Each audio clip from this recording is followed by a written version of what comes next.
In 1895, the International Geographic Society came to the conclusion that Antarctica should be explored. World maps were incomplete and inconsistent. Robert Scott, a British explorer, answered the challenge and organized an expedition that would return with scientific information as well as routes to the South Pole. At the same time, Norwegian polar explorer Roald Amundsen was planning an expedition that would make him the first man to reach the North Pole. When he heard that 2 other men had already arrived, Amundsen radically changed his plans and headed to the South Pole, and the race was on. This revolutionary and controversial race between Scott and Amundsen, to the last place on Earth to be explored, revised people's view of our planet. With very different strategies for reaching the South Pole, Amundsen arrived first, with Scott a month behind. Scott's mode of transport and his lack of planning for weather was a mistake that cost him his life on the return trip. After the race, people expressed more interest in exploring Antarctica. These reactions and the race reverberated around the world and revolutionized how people think and explore our universe even today. Although most of the world had been explored by the early 1800s, Antarctic exploration did not begin in earnest until 1895. At this time, the International Geographic Society caused a shakeup by officially stating that Antarctica should be explored. There were many misconceptions about the far southern hemisphere that needed to be resolved and standardized. The time period would later be called the heroic age of Antarctic exploration. 2 key explorers who transformed our worldview were Robert Falcon Scott and Roald Amundsen. Robert Falcon Scott was born in England, became a naval officer, and sailed on many expeditions, including one to Antarctica. On September 13, 1909, Scott announced a scientific expedition that would make him the first man to the South Pole. Scott set sail from London, England on June 15, 1910, making stops in South Africa and Melbourne, Australia.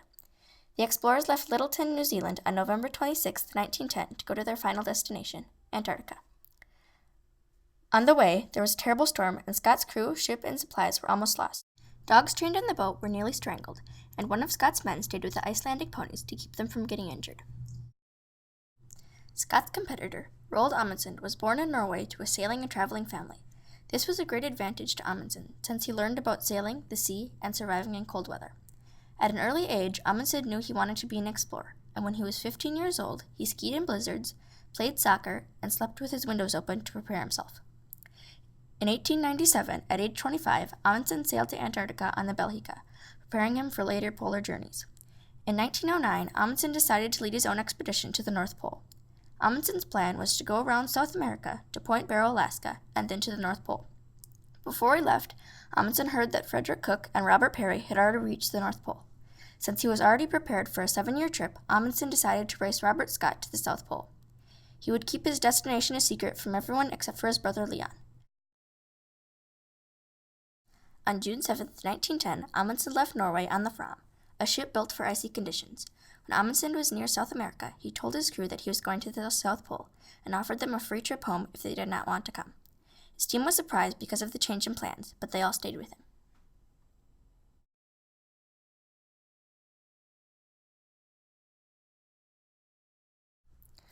Robert Scott arrived at the Bay of Whales on January 4, 1911. 10 days later, Roald Amundsen arrived at the opposite side of the Bay of Whales on the Ross Ice Shelf. Amundsen's base was 60 miles closer to the South Pole than Scott's base. Both teams took several weeks to build their hut and unload all of their supplies.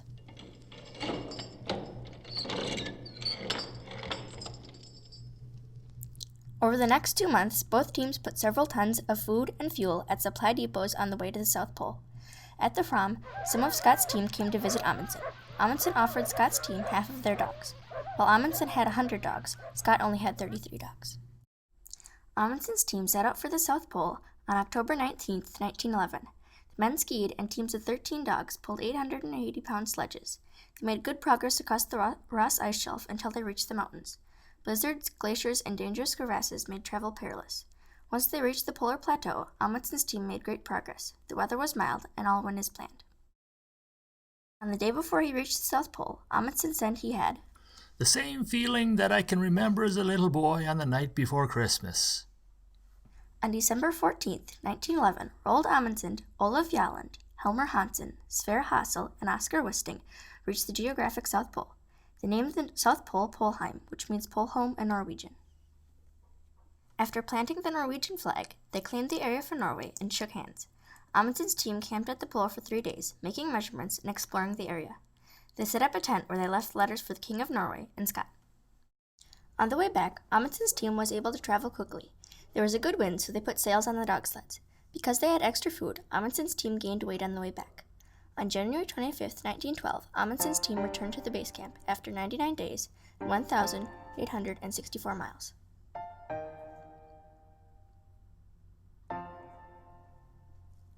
Amundsen said the dogs were the main reason for his success.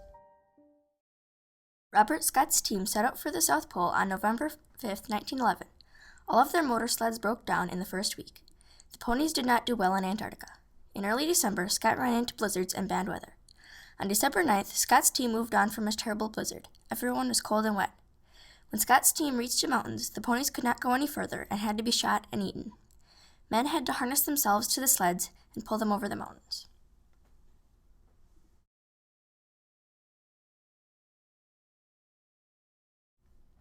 Scott and his team arrived at the South Pole on January 17, 1912.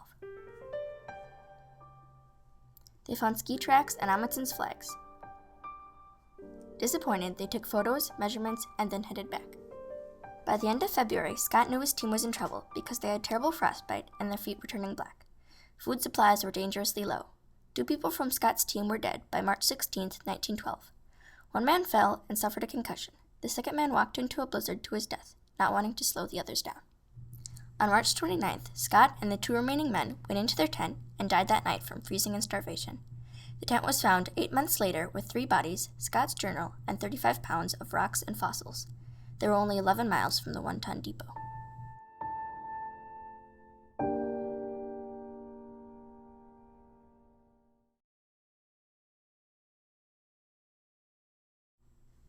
When the Fram landed in Tasmania, Amundsen sent telegrams to 3 people: his brother Leon, King Haakon, and the owner of the Fram.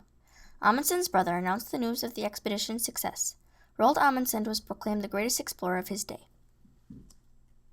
People in London discovered the outcome of Scott's expedition before his wife because she was sailing to meet him in New Zealand. When she arrived, she was given his diaries. The King of England attended the memorial service of Scott's party on February 14, 1913. After the British press found out about Scott's death, they criticized Amundsen. Scott became a British hero because of his death and dedication. Scott was the only explorer of the heroic age who made science a key goal. Later, at a Royal Geographic Society meeting, Amundsen gave a presentation of his accomplishments. At the meeting, it was noted that Amundsen had been where no human had ever gone and provided extensive information about an unknown place. The Society recognized Amundsen's accomplishments in meteorology, oceanography, and other research. The end of the heroic age of exploration came when World War I began.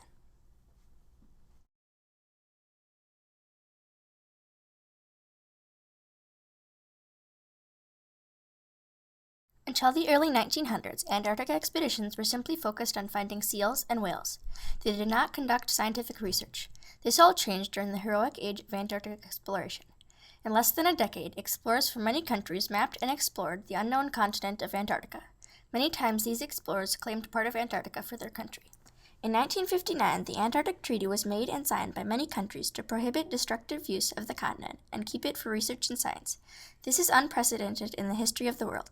The station at the South Pole is now called the Amundsen-Scott Research Station in honor of their accomplishments. Scott and Amundsen made many revolutionary discoveries while exploring Antarctica. When Robert Scott's motor sledges did not work, engineers later made changes that resulted in the modern-day snowmobile and military tanks. They discovered some of the best methods of polar travel, including Amundsen's sled designs that are still used in Antarctica today. Scott's expedition used a new method of filming called cinematography, and for the first time, a major expedition was captured as a motion picture.